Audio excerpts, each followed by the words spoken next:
kita bacakan Sallallahu Alaihi Wasallam itu pada tanggal 12 Rabiul Awal.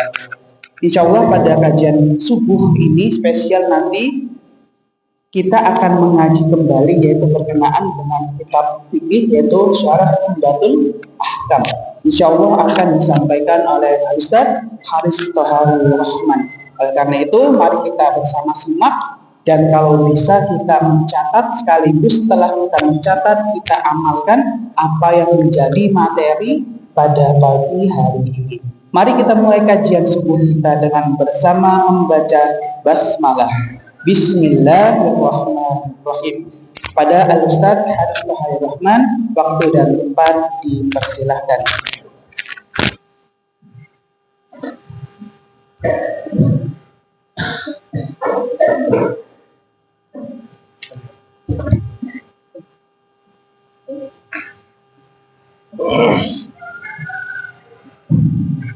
Bismillahirrahmanirrahim. Assalamualaikum warahmatullahi wabarakatuh. Alhamdulillahi ala ihsanih wa syukru lahu ala taufiqihi wa amtinanih. Ashhadu an la ilaha illallah wahdahu la syarika lah ta'ziman li sya'nih wa ashhadu anna Muhammadan abduhu wa rasuluhu ad-da'i ila ridwanih. Allahumma salli wa sallim wa barik ala nabiyyina Muhammadin wa ala alihi wa ashabihi wa ikhwanihi. Faqala Allah Ta'ala fi kitabihil karim, a'udzu billahi minasy syaithanir rajim. Yarfa'illahu alladhina amanu minkum walladzina utul ilma darajat. Jemaah Bapak Ibu yang saya hormati, Mbak Mas dan para santri yang saya banggakan beserta asatidzah Pondok Ibnu Jurem yang saya banggakan juga. Alhamdulillah kita senantiasa bersyukur kepada Allah. Allah menitipkan kepada kita nikmat yang begitu banyak, nikmat iman, Islam, kesehatan. Allah membangunkan dari mati kita sebentar yaitu tidur. Kita senantiasa bersyukur, semoga Allah menambahkan nikmat kepada kita. Salawat serta salam senantiasa kita curahkan kepada junjungan kita Rasulullah Sallallahu Alaihi Wasallam yang telah menuntunkan, membimbing kita semuanya dari jalan kegelapan menuju jalan yang terang benderang. Dan kita telah tiba di bulan 12 Rabiul Awal tanggal niku KHGT nomor boten. Nek KHGT tanggal pinten, Pak? 13. Dan ini yang agak itu repotnya sekolah-sekolah Muhammadiyah itu belum pakai KHGT. Liburnya masih pakai libur pemerintah nih, ini bingung juga. Harusnya mencontohi sekolah-sekolah Muhammadiyah menika jemaah. Nabi niku lahir apa? Liburnya. Kamis Jumat bangke. Nabi itu tanggal berapa lahir adik-adik? Sebenarnya tanggal lahir Nabi itu terjadi khilaf di kalangan ulama. Kalau kalian baca di kitab Roihul Maktum Syafi'ur Rahman Al-Mubarakfuri itu malah beliau mencantumkan 9 Rabiul Awal, tidak 12, 9. Kalau meninggalnya malah 12. Sepakat, para ulama sepakat kalau meninggalnya Nabi semuanya tidak ada yang berbeda pendapat. Senin 12 Rabiul Awal itu wafatnya Nabi. Tapi kalau lahirnya khilaf, banyak perbedaan pendapat. Ada yang 9, ada yang 11, ada yang 12, dan ada yang lebih dari itu jemaah. Kenapa? Lahirnya kok berbeda, kalau meninggalnya kok tidak ada perbedaan? Karena lahirnya Nabi tidak ada di dalamnya hukum yang mau diambil jemaah. Hukum yang berkenaan dengan agama ini.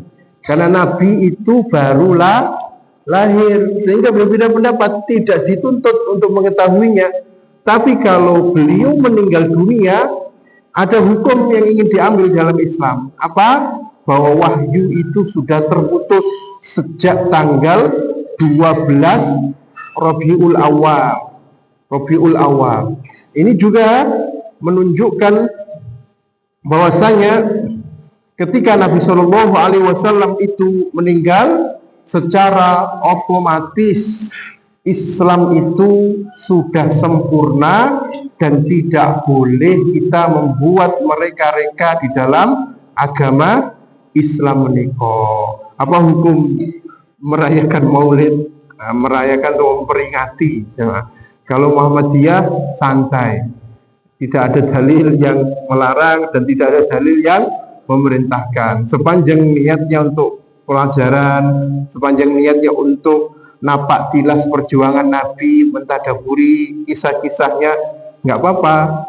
Tapi kalau selain Muhammadiyah jamaah yang lebih galak, menikah nggak boleh total, nggak boleh total. Kita santai mawon, nek badhe bahas Maulid Nabi kapan-kapan biar dibahas yang lain. Mungkin ini buatan hatam-hatam mungkin kalau selingi insya Allah. Kalau selingi. Ini masuk hadis nomor 19. Hadis nomor 19. Hadis nomor 18 dalam kitab Umdatul Ahkam kemarin dijelaskan tentang gosok gigi, masih bab siwak. Nabi itu beliau selalu gosok gigi ketika bangun tidur. Ketika bangun tidur, ini adab yang Rasulullah Shallallahu Alaihi Wasallam cintai, sukai. Nabi itu kebiasaannya beliau baik, semuanya yang beliau lakukan baik.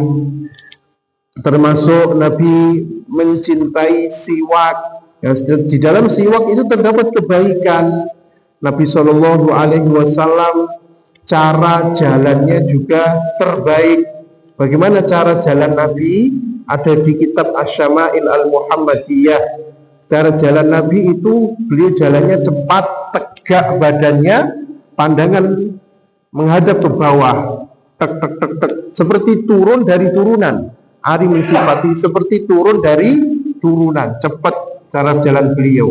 Karena cara jalannya seperti ini yang baik dan tegak, boten bungkuk begini tapi menghadap ke bawah pandangannya. Boten. Nah, cara jalan serak-serek, sandalnya diseret. Itu cara jalan layamutu walayahya, tidak bermutu ngentekno biaya. Sandali tipis sampai menikah sampai diseret. Nah, Nabi Shallallahu Alaihi Wasallam juga beliau memiliki kebiasaan. Nabi itu kebiasaannya juga yang lain. Yang dirahmati Allah, beliau senang makan makanan yang sehat tentunya. Makanan sehat yang disukai Nabi sing apik-apik. Kalau daging sampil yang sebelah kanan depan, boten brutu atau jeruan dan sebagainya. Semuanya yang Nabi lakukan itu terbaik. Jadi kalau ingin dijelaskan panjang lebar, saya bacakan hadis nomor 19 dari Aisyah. An Aisyata, dari istri beliau, ibunda kita Aisyah radhiyallahu anha, semoga Allah meridhoinya. Qalat, ya Aisyah, ibunda Aisyah berkata, dakhala Abdurrahman, Abdurrahman masuk, ibn Abi Bakrin, Abu Abdurrahman bin Abi Bakrin. Berarti Abdurrahman itu siapa? Saudaranya Aisyah, saudaranya Aisyah. Ya, Abdurrahman menikah As-Siddiq radhiyallahu anhuma, semoga Allah meridhai keduanya. Ala Nabi sallallahu alaihi wasallam. Abdurrahman masuk ke kediaman Nabi sallallahu alaihi wasallam. Wa ana musnidatuhu ila sadri, dan Nabi Shallallahu Alaihi Wasallam bersandar ke dadaku. Nabi ini sedang sakit, beliau sedang sakit dan beliau dipangku glendot, istilahnya ke istri beliau yaitu Aisyah. Ini beliau sedang sakit. Ini detik-detik wafatnya beliau sallallahu alaihi wasallam. Wa ma'a Abdurrahman, dan bersamaan dengan Abdurrahman, siwakun rabbun, siwak yang basah. Yastannu bihi, yang Abdurrahman itu bersiwak dengannya, bergosok gigi dengannya. Fa'abaddahu Rasulullah sallallahu alaihi wasallam basarahu, maka Nabi itu terus menerus memanjangkan pandangannya kepada Abdurrahman. Lihat siwaknya itu loh jemaah, lihat siwaknya. Karena fa'akhadtu siwak faqamadtuhu wa tayyibtuhu, maka Aisyah mengatakan, aku memotong siwak itu dengan gigi, potong, kemudian membaguskan siwak itu. Thumma dafa'tuhu ila Nabi, kemudian aku menyerahkan siwak itu kepada Nabi. Fastanna bihi, kemudian Rasulullah bersiwak dengan siwak itu. Fama ra'aitu Rasulullah sallallahu alaihi wasallam, maka aku tidak melihat Rasulullah sallallahu alaihi wasallam istanna istinanan, beliau siwak dengan siwak yang benar-benar bagus, siwak yang tenanan kalau istilahnya, ahsana minhu, lebih bagus darinya, siwaknya tenanan. Dalam riwayat yang lain, siwaknya Nabi niku mengeluarkan bunyi gitu. Nek gosok gigi tenanan niku bisa dilihat dari nopo jemaah, bunyinya boten ho boten niku boten. Kali itu keluar riaan beliau. Fama ada anfaruhu Rasulullah sallallahu alaihi wasallam, maka setelah Nabi sallallahu alaihi wasallam beliau selesai siwak, rafa'a yadahu au isba'ahu thumma qala, beliau mengangkat tangannya atau telunjuknya, thumma qala, setelah selesai siwak, kemudian beliau bersabda, firrafiqil a'la, firrafiqil a'la. Rafiq maknanya teman atau kekasih yang tinggi, teman kekasih yang tinggi. Siapa itu? Para nabi, para siddiqin, orang-orang syuhada dulu, para nabi, siddiqin ya, syuhada, kemudian para solihin. Ulaikal ladzina an'ama Allahu alaihim minan nabiyyin wasiddiqin wasyuhada wassalihin. Beliau setelah itu menunjuk firrafiqil a'la, kepada teman kasih yang tinggi, salatan, 3 kali. Thumma qudiya alaihi, kemudian Nabi sallallahu alaihi wasallam beliau wafat, diwafatkan dalam hal ini. Wa kanat taqul, dan Aisyah itu mengatakan, mata baina haqinati wa dhaqanati, Nabi sallallahu alaihi wasallam beliau wafat di antara tenggorokan dan tulang selangka. Mana tenggorokan ini, tulang selangka mana? Boten selangkangan loh. Ini selangka ini, boten. Kalau sampai takon Mbak Google, tulang selangka itu dia kurang ngerti. Nah, karena ini Pak, tulang selangka niki yang menghubungkan niki. Nah, niki ya. Niki. Beliau wafat di antara tenggorokan dan tulang selangka. Sini gelendot Aisyah sini. Nah, boten. Jadi ini kisahnya Rasulullah Shallallahu Alaihi Wasallam di detik-detik wafatnya beliau. Wa fi lafdhin, dan di dalam lafaz yang lain, fara'aituhu yanzuruna ilaihi, aku melihat, kata Aisyah, Nabi sallallahu alaihi wasallam melihat kepada Abdurrahman, fa'araftu, melihat kepada siwak juga, fa'araftu annahu yuhibbus siwak, maka aku mengetahui bahwa Nabi itu menyukai siwak. Faqultu, maka aku mengatakan, akhudhu lak, aku mengambilkan untukmu ya Rasulullah. Fa'asyara bi ra'sihi an-na'am, maka beliau mengisyaratkan dengan kepalanya beliau, an-na'am, dengan mengatakan iya. Ngeten. Hada lafdzul Bukhari. Ini adalah lafaz Imam Bukhari wali Muslimin, dan untuk lafaznya Imam Muslim nahwihi, semisalnya. Nah, jamaah dirahmati Allah, hadis ini menjelaskan detik-detik wafatnya Rasulullah Shallallahu Alaihi Wasallam. Maka kita perlu belajar, adik-adik, belajar sirah nabawiyah. Kenapa kita perlu belajar sirah? Agar seseorang itu bisa meneladani Rasulullah Shallallahu Alaihi Wasallam. Kalau dia tidak belajar sirah, maka dia tidak mengetahui sisi keteladanan Nabi Shallallahu Alaihi Wasallam. Kemudian yang kedua, karena Allah perintahkan seseorang itu belajar sirah. Yang ketiga, kalau orang itu ingin mengetahui syariat ini, hukum-hukum di dalam Islam, harus mengetahui sirah. Contohnya, ketika Nabi ini mau wafat, beliau pingsan, sempat pingsan beberapa kali, beliau pingsan. Setelah itu beliau minta diambilkan air, mengguyur tubuhnya. Itu menunjukkan, kalau nggak belajar, nggak tahu jamaah, kalau orang itu pingsan, setelahnya harus mandi besar. Dalam hal ini, mandi besar. Nabi Shallallahu Alaihi Wasallam beliau pingsan sampai beberapa kali, 3 kali nih kalau jemaah mau sholat nggak kuat pingsan.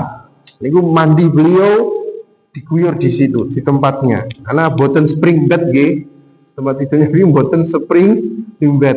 Nah, kalau tidak belajar itu boten ngertos. Kemudian Nabi setelah itu mengatakan, la'anallahu al-yahuda wan nasara. Semoga Allah melaknat orang-orang Yahudi dan Nasrani.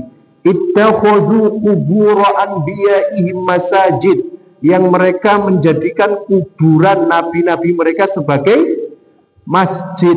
Nah, itu siapa yang merayakan teng kuburan menika, kuburan niku sampai rame tumpek blek, sampai menika kuburanipun dihiasi warna-warni kayak lampu magiku hibiniu. Nah, menika termasuk merayakan kuburan dan menjadikan kuburan sebagai perayaan. Mboten angsal sebenarnya pun Bapak Ibu. Maka saya melihat kuburannya Yai Dahlan niku sederhana, biasa, jauh dari kata mewah. Sementara kuburan-kuburan sing mboten jelas terkadang dihiasi, kuburan itu berbagai macam. Nah, ternyata tujuanipun bisnis.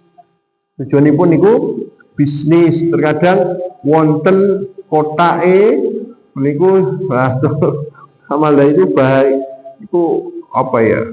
Penyesatan terhadap umat niku mesake jamaah. Selain itu juga bisa menjadi wasilah untuk menuju kesyirikan. Nah, dengan itu minta kepada ngalap berkah kepada kuburan dan lain sebagainya. Nabi Shallallahu Alaihi Wasallam beliau sudah melarang. Kalau belajar sirah, mengetahui syariat ini Nabi Shallallahu Alaihi Wasallam seperti apa, beliau mengajarkannya. Jamaah yang dirahmati Allah, tadzkuru Aisyah menyebutkan radhiyallahu anha, semoga Allah meridhoinya, sebuah kisah tabayyana laha, yang kita menjadi jelas mudda mahabbatin Nabi sallallahu alaihi wasallam bisiwaki wa ta'alluqihi bihi, kecintaan Nabi sallallahu alaihi wasallam kepada siwak menika, dan beliau sangat terkait dengan siwak meniku, tidak bisa dipisahkan. Sampai di akhir hayat beliau gosok gigi, karena seseorang itu akan diwafatkan sesuai dengan kebiasaannya. Di antara tips atau cara menjemput husnul khotimah menika nggih menyukai kebiasaan yang baik. Kalau seseorang ingin diwafatkan husnul khotimah tapi kebiasaannya menika tidak baik, nggih susah. Misalkan dia ingin husnul khotimah tapi jarang teng masjid, atau sering teng masjid tapi setelah dari masjid gendaan pacaran, goncengan, ya susah untuk husnul khotimah, susah. Atau orang itu pun sering teng masjid pengajian, akan tetapi punya kebiasaan seneng nonton boyband Korea menikah. Nah, ini juga susah. Kenapa? Karena di situ macam-macam joget-joget dan sebagainya. Nah, ini semuanya nyalahi. Nabi SAW beliau mengajarkan, beliau senang siwak dan beliau wafat dalam keadaan bersiwak, kondisinya pun suci menikah. Orang yang wafat dalam keadaan sholat, apakah mungkin orang itu boten ahli sholat, Bapak Ibu? Boten. Tentu orang itu senang sholat. Orang yang wafat dalam keadaan tilawah Al-Quran, apakah orang itu jarang tilawah Quran? Tidak. Mesti orang itu senang tilawah Al-Quran. Orang yang wafat dalam keadaan bersedekah, orang itu pasti senang sedekah, karena Allah yang pilihkan kondisi orang itu kalau wafat. Kalau tidak menyukai su'ul khotimah, harus menjauhi hal yang tidak baik, yang kita tidak suka wafat di atasnya. Wa dzalika anna Abdurrahman, dan yang demikian itu sesungguhnya Abdurrahman bin Abi Bakr akhu Aisyah. Abdurrahman bin Abu Bakar itu saudaranya Aisyah. Kemudian dia masuk ke rumah Nabi SAW, dan Nabi dalam keadaan nazah sakaratul maut bersama dengan Abdurrahman, itu ada siwak yang basah. Nabi melihat terus, maka Aisyah itu tahu bahwa Nabi itu ingin siwak itu. Kemudian izin kepada Abdurrahman, dibuatlah siwak itu, kepala yang baru pun ditugel, dibuat yang baru, kemudian diserahkan kepada Rasulullah Shallallahu Alaihi Wasallam. Nabi itu istrinya ada berapa jamaah? 11. Sebutkan. Istrinya Nabi 11. Sebutkan. Khadijah, terus Aisyah, terus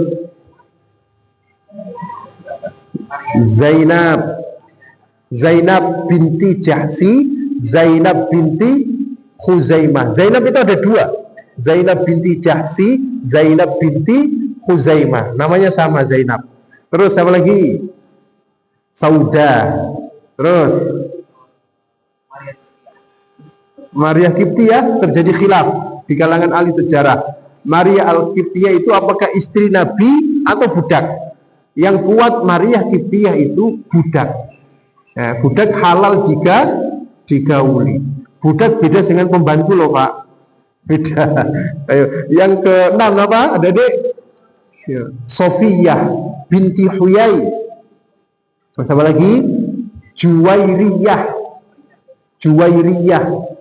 Terus siapa lagi? Maimunah. Terus siapa lagi? Ummu Salamah. Ummu Salamah ini nama aslinya siapa? Hindun. Jadi cinta Nabi. Istrinya juga kenal. Ummu Salamah itu siapa lagi? Hafsah. Terus siapa lagi? Ummu Salamah, terus Sofiyah, Juwairiyah, Ummu Habibah. Ada 11 istri Rasulullah SAW. Anak Nabi ada berapa? Ada 7. Anak Nabi itu ada 7. Kalau wong NU jenenge Gus. Kalau di Muhammadiyah Guysnya Muhammadiyah. Guys, ada 7 anak Nabi. Jadi harus hafal. Sekalian, 7 ini sebutkan urut dari kelahiran pertama sampai terakhir. Kalau saya sebutkan urut, yang pertama lahir anak laki-laki, namanya Qasim. Makanya Nabi itu Abul Qasim, laki-laki. Kemudian yang kedua, lahir anak perempuan. Yang kedua anak perempuan, beliau berikan nama Zainab. Kemudian lahir anak perempuan, beliau kasih nama Ruqayyah. Nah, ini wong Jawa bilang Rokayah. Padahal jenenge api Ruqayyah. Rokayah. Ruqayyah bagus, nama bagus. Yang keempat, lahir bayi perempuan, beliau kasih nama Ummu Kulthum. Yang kelima, lahir bayi perempuan, beliau kasih nama Fatimah. Yang keenam, lahir bayi laki-laki, beliau kasih nama Abdullah. Yang ketujuh, lahir bayi laki-laki, beliau kasih nama Ibrahim. Coba diulangi lagi. Qasim, terus Zainab, Ruqayyah, Ummu Kulthum, Fatimah nomor 5 pokoknya. Urutan lahir nomor 5 Fatimah. Terus Abdullah, terus Ibrahim paling akhir Nabi lahir ini. Dan ketujuh anak Nabi ini lahir dari ibunda siapa?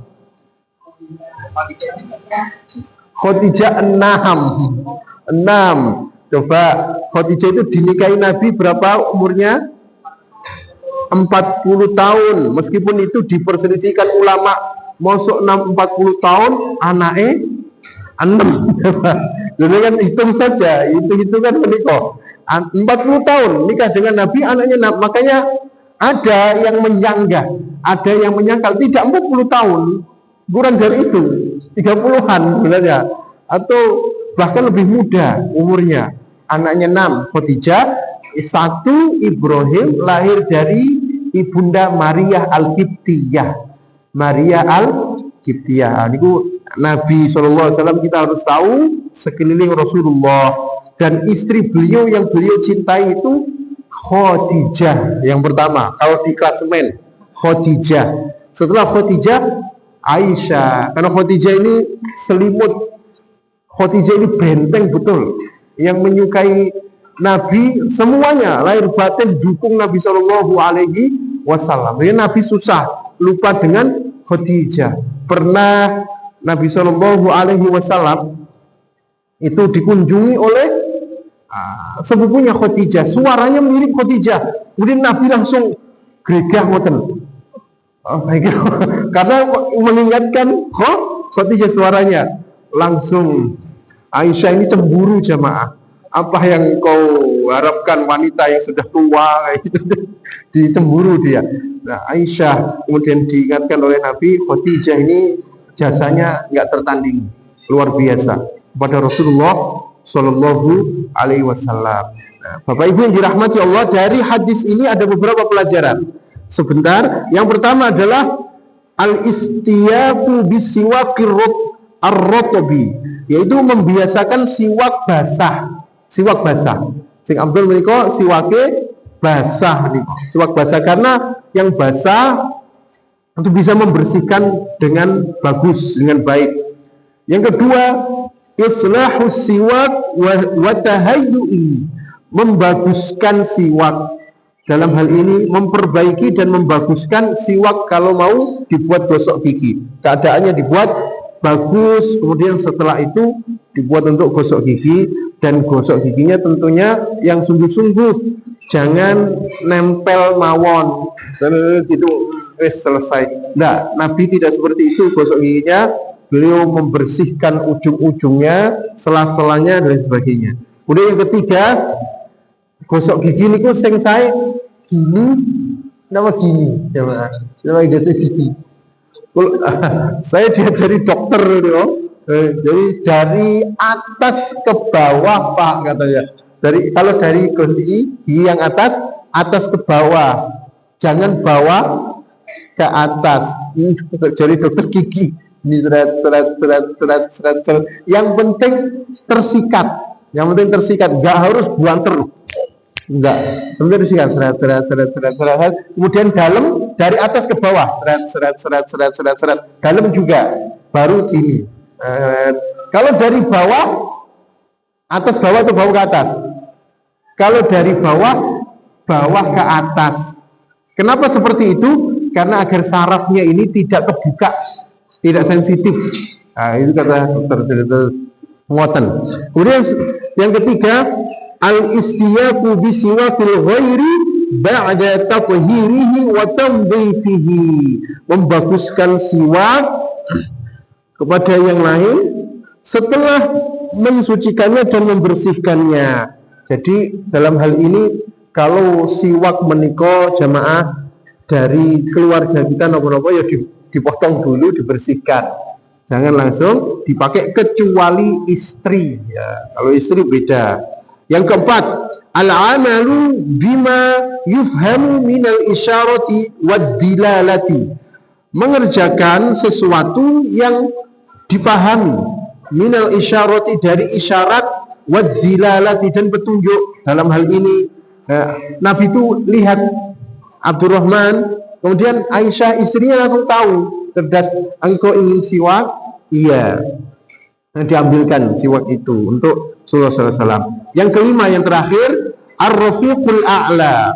Rafiq al-a'la artinya hum, mereka, al-musyaru ilaihim, yang diisyaratkan pada mereka fi suratin nisa, di dalam surat An-Nisa, wahum, dan mereka adalah alladzina an'amallahu alaihim, orang-orang yang Allah berikan atas mereka nikmat, minan nabiyyin, dari para nabi, wasiddiqin, para siddiqin, wasyuhada, dan syuhada, wassalihin, dan juga salihin. Pelajaran yang terbesar dari hadis ini, jamaah sekalian, kita tahu bahwa siwak itu sudah menjadi kebiasaan Nabi, dan orang itu diwafatkan dalam kebiasaannya. Nabi senang siwak sehingga beliau wafatnya setelah gosok gigi bersih, kemudian baru wafat. Demikian jamaah, ada yang ditanyakan, monggo saya persilahkan. Wonten napa mboten? Pak nggih, monggo Pak Yu. Nggih.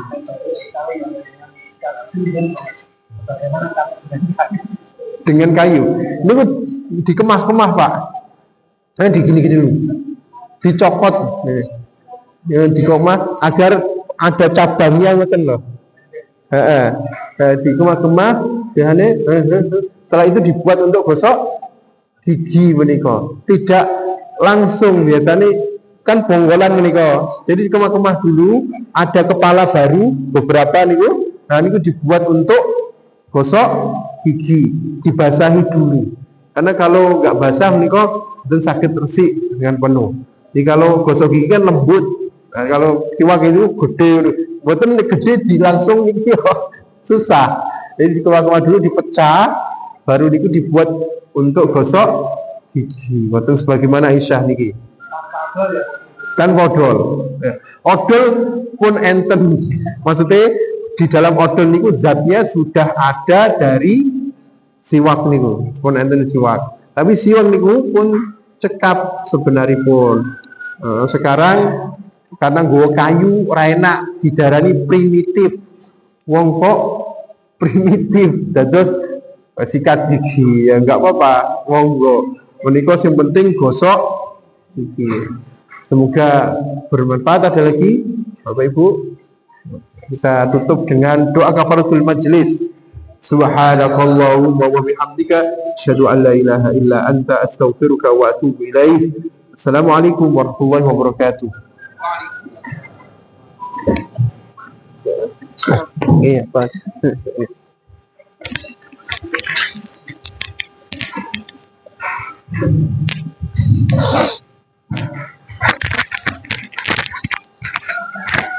Alhamdulillah telah selesai kajian kita berkenaan dengan ngaji syarah daripada kitab Umdatul Ahkam. Semoga apa yang kita dengar dan apa yang kita catat menjadi berkah bagi kita dan dapat kita implementasikan, dapat kita lakukan di kehidupan kita. Berikutnya ialah pengumuman perihal infak Jumat pada subuh pada tanggal 5 September 2025, yaitu sejumlah Rp306.000. Jazakumullahu khairan katsiran. Kemudian info yang berikutnya berdasarkan edaran daripada Majelis Tarjih dan Tajdid Pimpinan Pusat Muhammadiyah, insya Allah pada tanggal 6 sampai tanggal 7 September malam akan terjadi gerhana bulan total. Oleh karena itu, Masjid Az-Zikra Syafiruddan memfasilitasi para jamaah yang kiranya berkenan untuk melaksanakan sholat gerhana, insya Allah pada hari Ahad dini hari pukul 3 kita akan melaksanakan sholat gerhana pada hari Senin pukul 3 dini hari tanggal 7 September 2025 kita akan adakan sholat gerhana pada pukul 3 dini hari. Oleh karena itu kami mengundang para jamaah sekalian untuk dapat menghadiri daripada sholat gerhana tersebut. Insya Allah selain kita melaksanakan sholat, kita juga melihat fenomena alam, yaitu untuk melihat kebesaran daripada Allah Subhanahu wa Ta'ala. Oleh karena itu kami himbau kepada para bapak ibu sekalian, adik-adik pondok, mari kita meramaikan dan juga menghiasi malam kita dengan sholat gerhana bulan. Demikian informasi yang dapat saya sampaikan. Marilah kita pungkasi kajian kita pada pagi hari ini dengan bersama membaca Alhamdulillah. Alhamdulillahirabbil alamin. Kafaratul majlis. Subhanakallahumma wa bihamdika asyhadu an la ilaha illa anta astaghfiruka wa atubu ilaik. Asrum minallahi wa fathun qarib wa basyiril mu'minin al-birru man ittaqa. Assalamu alaikum warahmatullahi wabarakatuh.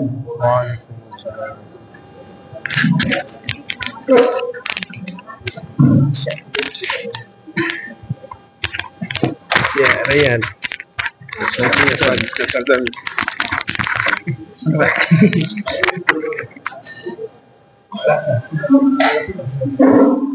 Thank you.